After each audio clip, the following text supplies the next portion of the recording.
Feliz día, feliz día. Vamos a continuar con nuestra lectura, con la parte 2 del capítulo 9, que comienza diciendo el despertar en el plano del vientre. El tercer tipo de despertar es el despertar en el plano del vientre. Este es nuestro sentido de identidad más existencial. Es esa parte de nosotros donde hay un apego esencial, un aferramiento radical. Es como tener un puño en medio del vientre. Es nuestro sentido de identidad más rudimentario, eso que agarra y se contrae. Es ese agarrarse y contraerse en torno al cual se construyen todos los demás sentidos de identidad.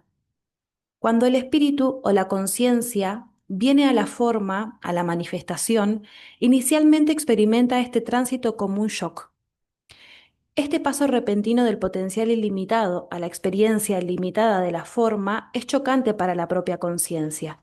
Este apego visceral es esa contracción, ese choque experimentado físicamente.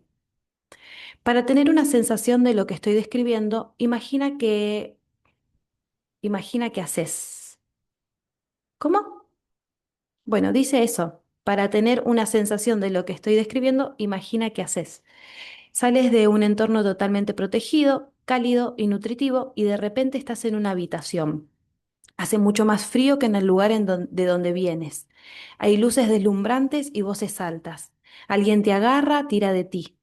Esta es tu primera introducción a la vida misma, a la vida fuera del útero. Si puedes imaginar algo así, resulta fácil ver cómo ese pequeño bebé podría tener una tensión en el vientre.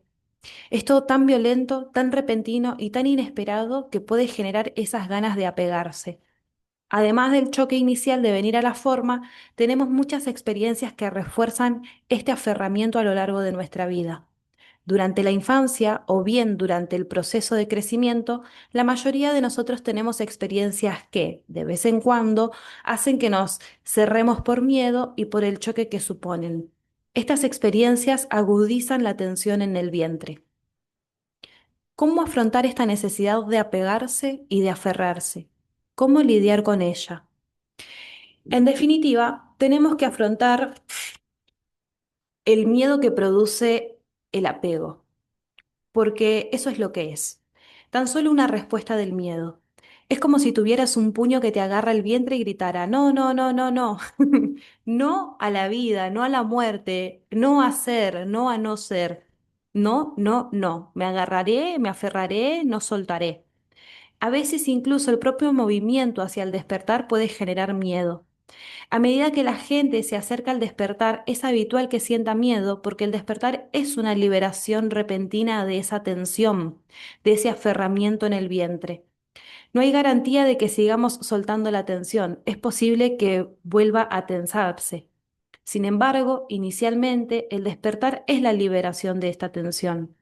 A medida que la gente se acerca a él, suele experimentar intuitivamente una sensación de apretar y aferrarse todavía más, como si uno fuera a ser destruido o asesinado. Se trata de un miedo irracional que surge en todo el sistema. Cuando alguien me dice que atraviesa una experiencia de este tipo, lo primero que le explico es que es algo común, que casi todo el mundo tiene esta experiencia en algún momento. No es un problema, digo. Simplemente te estás haciendo consciente de algo de lo que antes no lo eras. Llegados a este punto, una pregunta habitual es, ¿cómo me libero de esto? Esta pregunta está planteada desde la perspectiva de la conciencia egótica. La conciencia egótica siempre quiere liberarse de lo que le resulta incómodo, pero por supuesto, aquello de lo que tratas de librarte tiende a quedarse contigo, ya que inconscientemente le das realidad. El hecho mismo de intentar librarse de algo tiende a mantenerlo. Debes percibirlo como real si estás intentando librarte de ello, de modo que el hecho de otorgarle inconscientemente realidad añade energía a aquello de lo que procuras librarte. Este tipo de apego no puede resolverse mediante una técnica. En cierto sentido, la comprensión más importante que puedes tener es tomar conciencia de que no puedes hacer nada. Preguntar ¿qué debo hacer? Es una manera velada de decir cómo controlo esta situación. El único antídoto para este tipo de pregunta intencional es dejarla ir. ¿Cómo dejar ir la intención? Bueno, la cuestión se vuelve complicada porque incluso el esfuerzo por dejarla ir es en sí un acto intencional. Probablemente todo el mundo ha tenido la experiencia de intentar soltarse, de intentar soltar o rendirse. Sin embargo, intentar y rendirse son conceptos mutuamente excluyentes. Mientras lo intentemos, no hay un dejar ir. De modo que llega un punto en el que todas las técnicas desaparecen, en el que todo lo que podemos aprender sobre cómo reajustar la conciencia para que se halle en un estado de más claridad nos fallará. Nuestras técnicas no servirán de nada. Llegará un momento en el que nos daremos cuenta de que no hay nada que yo pueda hacer para soltar el plano existencial. No hay nada que yo pueda hacer para rendirme, y sin embargo, la rendición y el dejar ir son absolutamente necesarios. Llegados a este punto, lo más importante es admitir este hecho. No hay nada que el yo pueda hacer. Admitir esto completamente, ser penetrado totalmente por esta conciencia, es en sí mismo el acto definitivo de soltar, el acto de abrir el puño, la apertura del sentido del yo más existencial y rudimentario. Para que esto ocurra, debes ver que no puedes hacerlo de ninguna manera. Tienes que llegar al final de la línea, tienes que llegar al final de la cuerda. Solo entonces puede producirse la rendición espontánea. Lo único que podemos hacer como seres humanos es ver que seguir aferrándose es inútil. Todo intento de agarrarse es una forma velada de rechazar quién y qué somos realmente. Cuando renuncias a aferrarte en el plano del vientre, podrías sentir como si te fueras a morir. No obstante, tú no mueres. Muere la ilusión de un yo separado. Aún así, podrías sentir como si te fueras a morir. Solo cuando estás dispuesto a morir en nombre de la verdad, puedes soltar el agarre verdadera y auténticamente. Antes de seguir adelante con esto, quiero añadir algo que puede aplicarse a algunos. Hay personas que han vivido experiencias extraordinariamente difíciles en sus vidas, sucesos traumáticos que pueden haber producido un aferramiento aún más profundo en la raíz de su ser. Para estas personas, el aferramiento en el plano del vientre podría reforzarse al acercarse a un estado de conciencia más profundo. Si este es tu caso, es importante que no fuerces nada. Es posible que necesites ayuda especializada para lidiar con este aspecto del despertar. Puede que tengas que encontrar la manera de abordar el trauma tan profundo que experimentas antes de poder soltarlo. En este caso, te recomiendo que busques a alguien que pueda lidiar verdaderamente con este tipo de experiencias, que sepa afrontarlas de manera útil. Sabrás que el planteamiento que esa persona te ofrece es útil porque empezará a funcionar. El aferramiento al plano más básico empezará a deshacerse. Por supuesto, el proceso de crecimiento es traumático, en cierta medida para todos nosotros. Aunque hayas tenido una infancia maravillosa, los padres más amorosos y el mejor entorno del mundo, no es posible evitar experimentar cierto nivel de trauma. La vida misma es traumática en cierto sentido, traumática para el yo separado. La vida misma es una amenaza para el sentido del yo separado. No hay modo de evitarlo.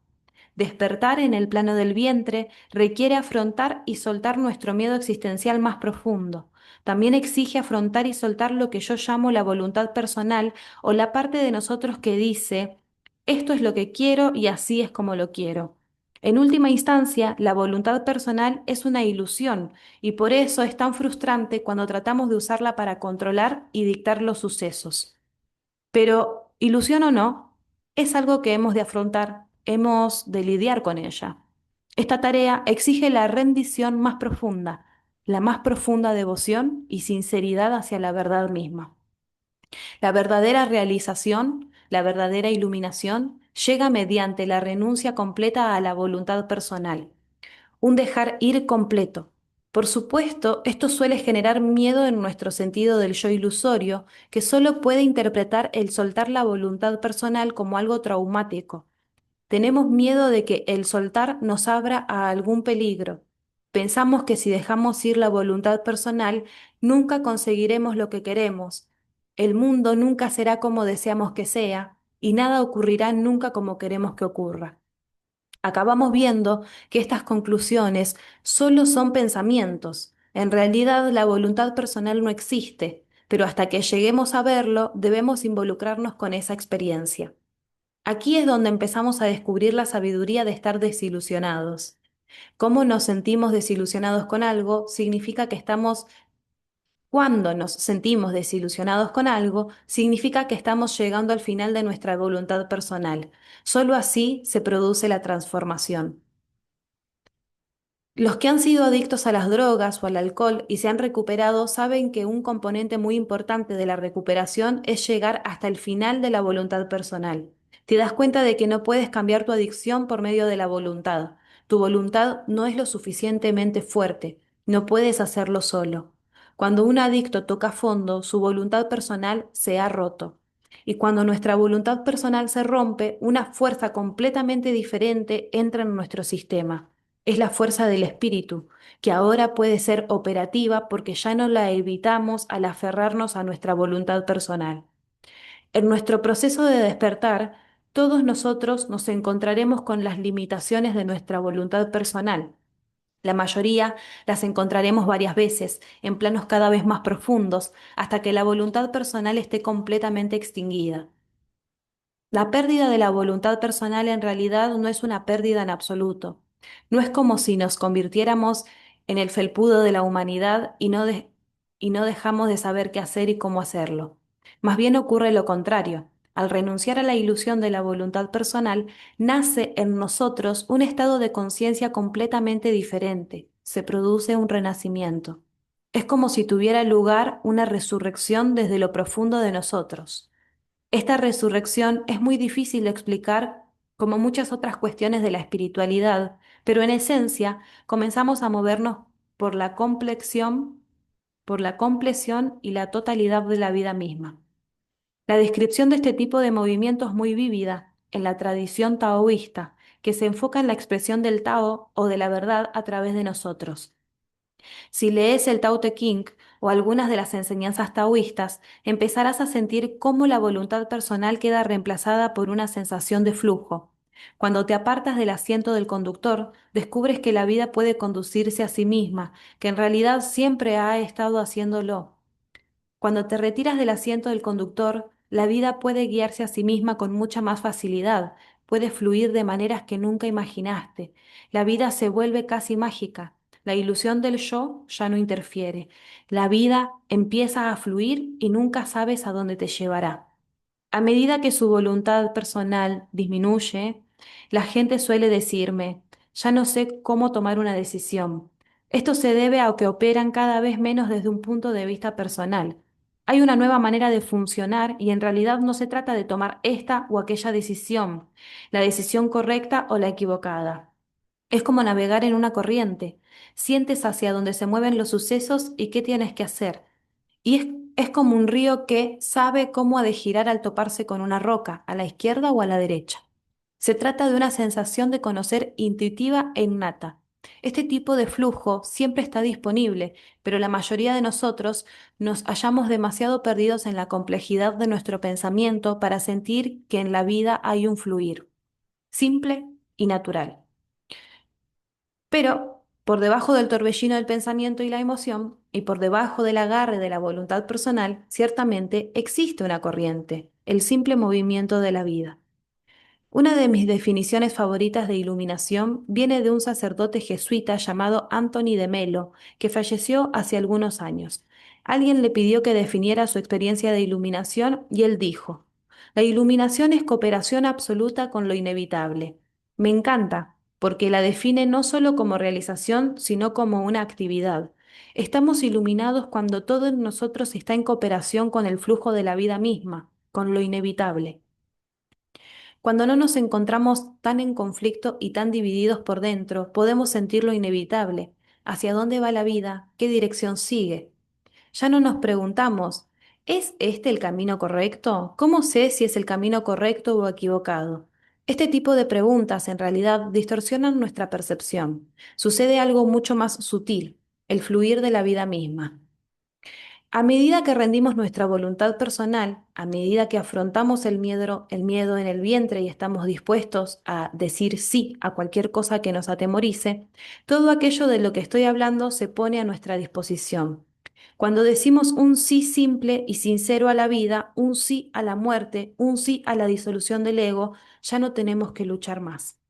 El flujo se convierte en una nueva manera de navegar por la vida. Es lo que nos lleva por la vida, no los conceptos, no las ideas, no lo que deberíamos o no deberíamos hacer, no lo que es correcto o equivocado. Con el tiempo, llegamos a ver que el fluir en sí mismo siempre es asombroso. Es la expresión de la unidad. Dirige nuestra existencia de maneras curativas y amorosas, y aúna las cosas de maneras inimaginables. Muy bien, espectacular, me está encantando este libro. Me gustaría saber a ustedes qué les está pareciendo. Ya nos quedan dos capítulos nomás. El próximo video será sobre el capítulo 10, que habla sobre el esfuerzo o la gracia.